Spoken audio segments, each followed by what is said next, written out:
প্রিয় ভাইয়ের আমার, সেই জন্য আল্লাহ রাব্বুল আলামিন যখন এই আয়াতটা নাজিল করলেন, বিসমিল্লাহির রহমানির রহিম, ওয়া আনজির আশীরাতাকাল আকরাবিন, আবু হুরায়রা রাদিয়াল্লাহু তাআলা আনহু বলেন, লাম্মা নাযালাত, যখন এই আয়াতটা নাজিল হলো, দাআন নবী সাল্লাল্লাহু আলাইহি সাল্লাম কুরাইশান, কুরাইশদেরকে তিনি ডাক দিলেন। সবচেয়ে নিকটবর্তী কারা? কুরাইশ যারা, তারা। ঠিক তিনি এভাবেই ডাক দিলেন যে তোমরা কোথায় আছো, কে কোথায় আছো, আসো। ফাজিতামাউ, সবাই জড়ো হয়ে গেল। মহান আল্লাহ পাকের কাছ থেকে সে কি আয়াত নাজিল হয়েছে, ও আনজির আশীরাতাকাল আকরাবিন, আমি তোমাদেরকে সতর্ক করছি, শোনো শোনো, যে কোনো মুহূর্তে তোমাদের উপর আক্রমণ হতে পারে, যে কোনো মুহূর্তে আক্রমণ হতে পারে। সেটা কি? যে কোনো মুহূর্তে তোমার আমার মৃত্যু হয়ে যেতে পারে। আমি আপনি অপেক্ষায় আছি কখন মৃত্যু হবে, তাই না? ওয়ানজিল আশীরাতাকাল আকরাবিন, আল্লাহ রাব্বুল আলামিন আমাকে আপনাকে ধরবেন।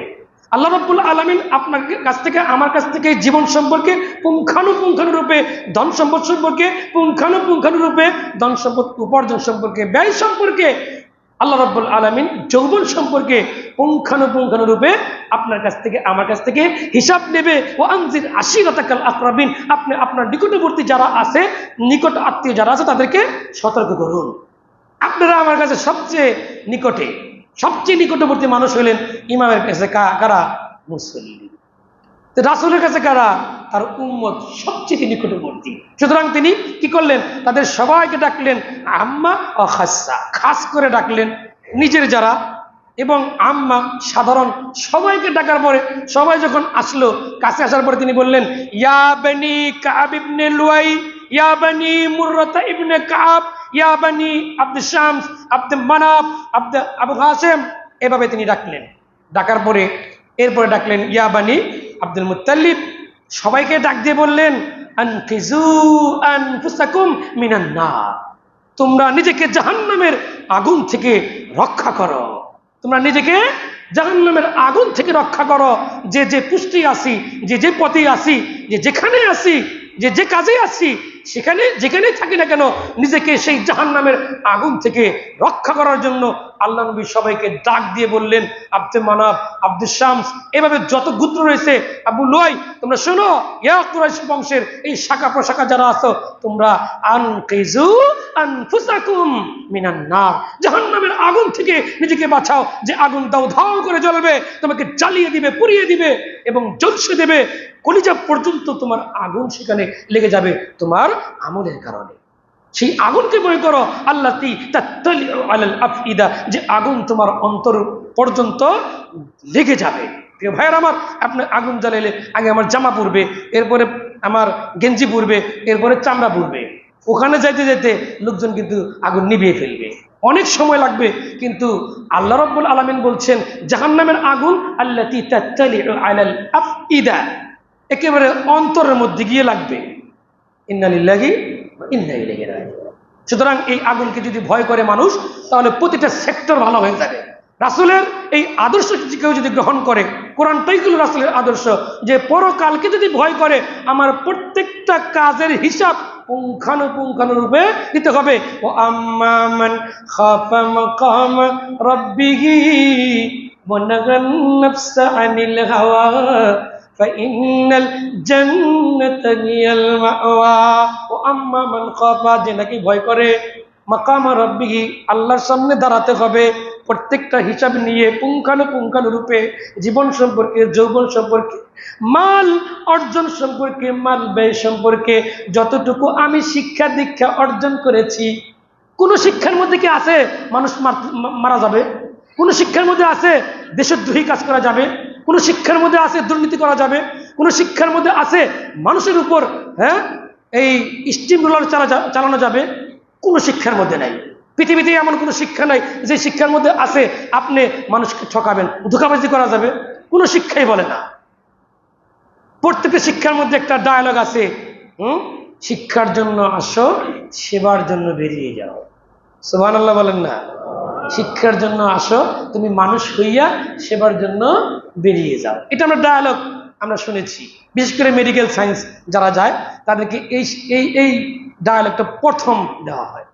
শিক্ষার জন্য আসো, শিক্ষা অর্জন করো, সেবার জন্য বেরিয়ে যাও। প্রত্যেকটা শিক্ষারই একই কথা, শিক্ষার জন্য আসো, শিক্ষা অর্জন করে মানুষের সেবার জন্য বেরিয়ে যাও। প্রতিটা সাবজেক্ট দেখেন মানুষের প্রয়োজনের জন্য। এই মানুষের জন্য সবকিছু আল্লাহ সৃষ্টি করছেন। আর মানুষকে সৃষ্টি করেছেন আল্লাহ কার জন্যে? তার ইবাদতের জন্য। বলেন না সুবহানাল্লাহ, সুবহানাল্লাহ। প্রিয় ভাইয়ের আমার, এই তো বলা হয়েছে আপনি আপনার কি করেন, নিকটাত্মীয়দেরকে ভীতি প্রদর্শন করুন পরকাল সম্পর্কে। তিনি বললেন আনকিজু আনফুসাকুম মিনান নার। এরপরে তিনি ডাক দিলেন ইয়া ফাতিমাতু আনকিজি নাফসিকি মিনান নার। ও আমার ফাতেমা, ফাতেমা নিকটাত্মীয়ের সবচেয়ে নিকটবর্তী কলিজার টুকরা, ডাক দিয়ে বললেন আনকিজি নাফসিকি মিনান নার, তুমি জাহান্নামের আগুন থেকে নিজেকে রক্ষা করো। মনে করো না মুহাম্মদ সাল্লাল্লাহু আলাইহি সাল্লাম তোমার বাবা তোমাকে রক্ষা করতে পারবে? শুনো শুনো, এভাবে ডাক দিয়ে তিনি বলছেন ইয়ে বানি কাব ইবনে উলুয়াই, মুররা ইবনে কাব, আব্দুল শামস, আব্দুল মানাফ, আমার কন্যা ফাতেমা, শোনো শোনো, আমি কিন্তু সেই দিন ফাইন্নী লা আমলিকু লাকুম মিনাল্লাহি শাইআ, আল্লাহ রাব্বুল আলামিনের শাস্তি থেকে আমি তোমাদেরকে রক্ষা করার কোনো ক্ষমতা রাখি না। কে বলছেন কথাটা? আল্লাহ। বিশ্বনবী মুহাম্মদ রাসূলুল্লাহ সাল্লাল্লাহু আলাইহি সাল্লাম তিনি বলছেন, প্রত্যেকটা গোত্রের শাখাকে ডাক দিয়ে বলছেন, নিজের কন্যা ফাতেমাকেও বললেন ফাইন্নী লা আমলিকু লাকুম মিনাল্লাহি শাইআ, আমি তোমাদেরকে আল্লাহ রাব্বুল আলামিনের পাকড়াও থেকে, আল্লাহ রাব্বুল আলামিনের শাস্তি থেকে রক্ষা করার কোনো রকমের কোনো ক্ষমতা রাখি না। দুঃখজনক কথাগুলো সত্য, আমাদের দেশে কিন্তু অনেক পিসাব এবং অনেক সুফি সাহেবরা এবং অনেক রকমের মাজারের লোকেরা, খাদেমেরা, তারা কি করে, জাহান্নাম থেকে মানুষকে রক্ষা করে জান্নাতে জাহাজ দিয়ে ঢুকিয়ে দেয়। ইন্না লিল্লাহি ওয়া ইন্না ইলাইহি রাজিউন। রাসূল বলতেছেন যার আগের গুনাহ মাফ, যার পরের গুনাহ মাফ, তার সুপারিশে আমরা জান্নাতে জান্নাত বিচার ফয়সালা আরম্ভ হবে, তিনি সুপারিশ করলে আমরা জান্নাতে যেতে পারবো। তিনি বলছেন যে লা ফাইন্নী লা আমলিকু লাকুম মিনাল্লাহি শাইআ, আমি তোমাদেরকে আল্লাহ রাব্বুল আলামিনের শাস্তি থেকে, সাজা থেকে আমি কোনোভাবেই রক্ষা করতে পারবো না। ঠিক এমনি ভাবে আরেকটি রিওয়ায়াত রয়েছে, এই ফাতেমা তো আল্লাহ নবী সাল্লাল্লাহু আলাইহি সাল্লামের খুব আত্মীয় না, কলিজার টুকরা না? কয় গয়রা আন্না লাকুম রাহিমান আবুল্লুহা বিবিলালিহা, কয় হ্যাঁ তোমাদের সাথে আমার আত্মীয়তার বন্ধন আছে, উনি চাচা লাগে, উনি মামু লাগে, উনি আমার সন্তান, উনি আমার বাবা, আছে না? এই আত্মীয়তার তো একটা অধিকার আছে না নাই? অবশ্যই আছে। কয় এটার দ্বারা আমি তোমাদের সাথে কি করব, আমার ভালো আচরণ দ্বারা, আমি আমার ভালো ব্যবহার দ্বারা তোমাদের কাছ থেকে এটা আমি করতে পারবো, কিন্তু আল্লাহ রাব্বুল আলামিনের পাকড়াও থেকে, তার শাস্তি থেকে আমি তোমাদেরকে রক্ষা করার ক্ষমতা রাখি না। অন্য একটি রিওয়ায়াতের মধ্যে ঠিক এভাবে আসছে ইয়া ইয়া মাশারা কুরাইশ, এ কুরাইশ জাতি শোনো, এ কুরাইশ জনগোষ্ঠী শোনো, ইশতারু আনফুসাকুম লা উগনি আনকুম মিনাল্লাহি শাইআ। হে কুরাইশ জাতি শোনো, তোমরা কি করো, তোমাদের নফসকে, তোমাদের জানকে ক্রয় করে নাও। মানে কি, আমার প্রতি ঈমান আনয়ন করো, 360টা মূর্তির পূজা বাদ দাও, এক আল্লাহকে মেনে নাও।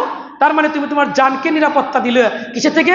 জাহান্নাম থেকে। তুমি তোমার জানকে বাঁচিয়ে নিলে। প্রিয় ভাইয়েরা আমার, আপনি যখন ঈমান আনয়ন করবেন, আপনি জাহান্নাম থেকে কি করলেন, নিজেকে রক্ষা করলেন ঈমান আনয়নের মাধ্যমে।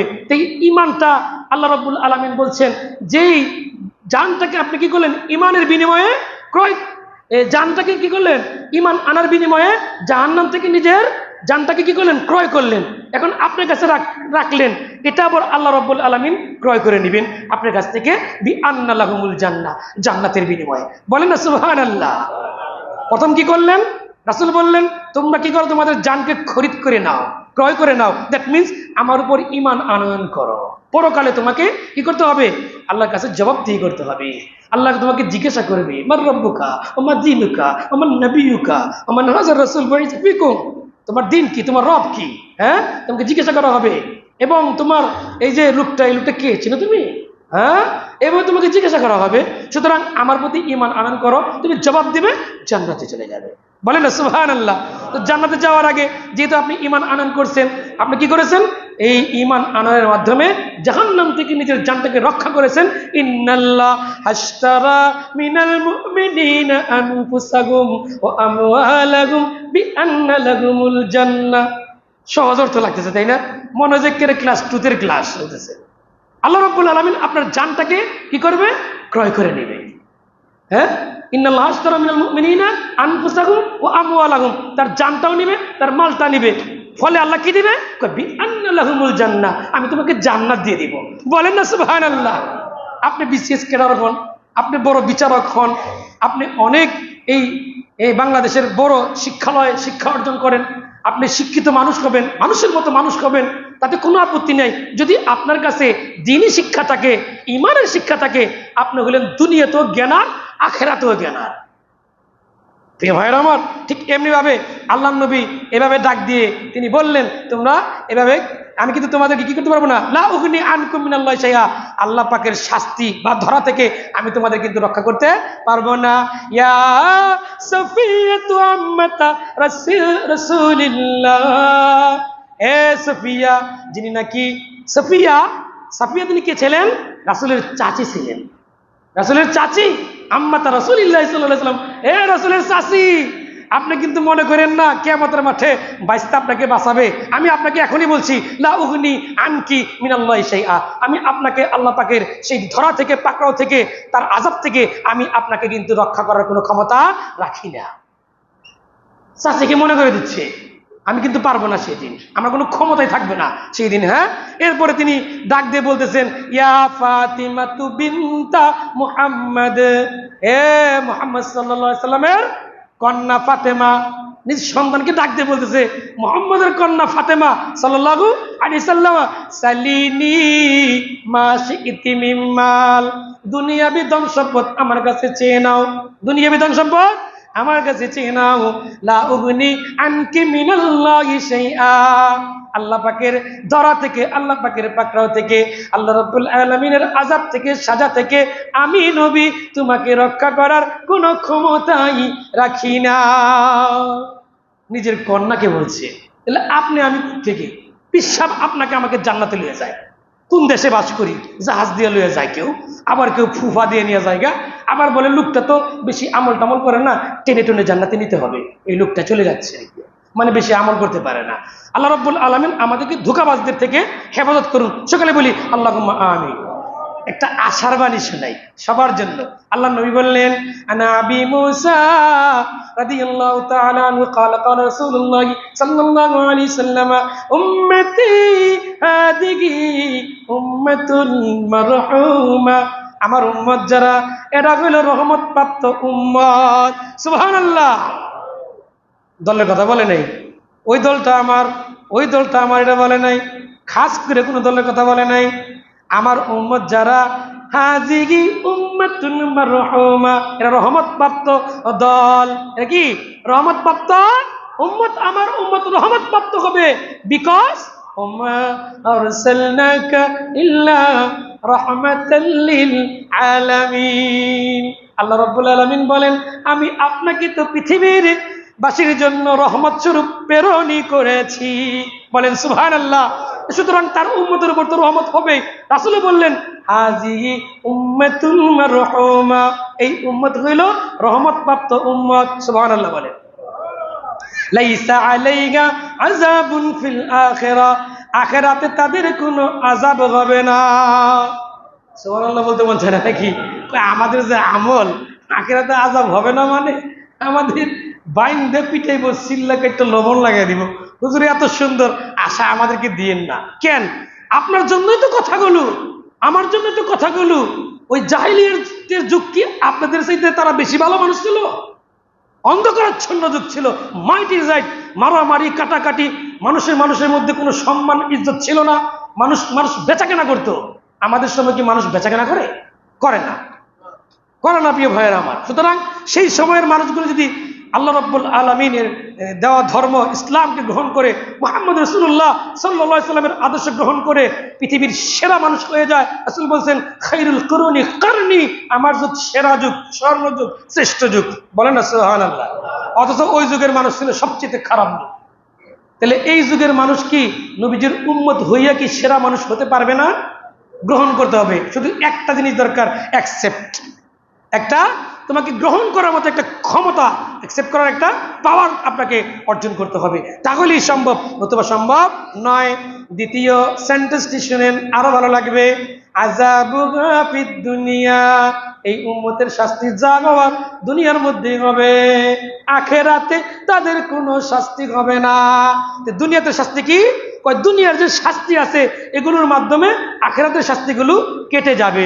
যেমন যদি কিনা আপনি পড়ে গিয়ে পাটা ফেটে যায়, কাটা ফুটে যায়, এই উম্মতের একটা গুণ হইল তার গুনাহ মাফ হয়ে যায়। সুবহানাল্লাহ। মিরিকি রোগ হয়েছে, এর বিনিময়ে জান্নাত। সুবহানাল্লাহ। হ্যাঁ, আপনি পিছলা খেয়ে পড়ে গেছেন, ঠ্যাং ভেঙে গেছে, আপনার গুনাহ মাফ হতে থাকবে। জ্বর আসছে, আল-হুম্মা হাত্তাত খাতায়া, যদি কিনা তার জ্বর আসে, জ্বর তার গুনাহ খেয়ে ফেলে। সুবহানাল্লাহ। এই উম্মত উষ্টা খেয়ে পড়লেও, কাটা বিঁধলে তার কি হয়? রোগ ব্যাধি বালা মুসিবত যাই আসুক না কেন, তার গুনাহ মাফ হতেই থাকে। তাহলে আপনি একটু অ্যালার্ট হন, আখিরাতে দেখবেন আপনি কোনো সাজাই নাই। লাইসা আযাবুন ফিল আখিরাহ আযাবুহা ফিদ দুনিয়া, শাস্তি যা হওয়ার দুনিয়ার মধ্যেই হবে। এই যে দেখেন না, একজন আরেকজনকে মেরে ফেলা হচ্ছে, যাকে মেরে ফেলা হচ্ছে সেও জানে না। এই যে তুফাজ্জল বরগুনার একজন পাগল, বিপর্যস্ত, পারিবারিকভাবে বিপর্যস্ত একটি মানুষ, বিশ্ববিদ্যালয়ের ক্যান্টিনে গেছে, হ্যাঁ, তাকে ধরে তারা হত্যা করলো। এই বাংলাদেশের শ্রেষ্ঠ সন্তান, শ্রেষ্ঠ বিদ্যাপীঠ, হ্যাঁ, প্রাচ্যের অক্সফোর্ড বলা হয়, সেখান থেকে মানুষ হয়ে বের হবে। এই শিক্ষিত মানুষ নয়, এরা শিক্ষিত নরপশু হয়ে গিয়েছে। তারা ছেলেটাকে যেভাবে মেরেছে, মানুষ কখনো মানুষকে এভাবে মারতে পারে না। রাসূলের উম্মত কখনো এইভাবে আরেকজনকে হত্যা করতে পারে না। প্রিয় ভাইয়ের আমার, অথচ দেখা যায় জামা কাপড় টাইটুই পরা, কত সুন্দর জামা কাপড় পরা ছেলেটাকে এমন ভাবে মেরেছে, এভাবে কোনদিন মানুষ কখনো মানুষ মারতে পারে না। অথচ তারা বিশ্ববিদ্যালয়ের ছাত্র। প্রিয় ভাইয়ের আমার, বিশ্ববিদ্যালয়ের ছাত্র হওয়ার পরেও তোমার চরিত্র যখন এমন, এই পরিচালনা, এই পরিচর্যা, এই ট্রেনিং গত 15-20 বছর যাবৎ দিয়ে আসছে, হঠাৎ করেই তারা কি ভালো হয়ে যেতে পারবে? সুতরাং এই শিক্ষা দীক্ষার মধ্যে রাসূলের আদর্শ ঢুকাতে হবে, নতুবা কিন্তু জাতি আরো খারাপের দিকে যাবে। একটা পাগলের উপর শরীয়ত কি বলে? একটা পাগল যদি কাউকে হত্যা করে, আপনি তার বিচার করতে পারবেন? পারবেন না। তাহলে আপনি তার বিচার করতে না পারলে সে তো কিছুই করে নাই, একটা বেলা খাবা।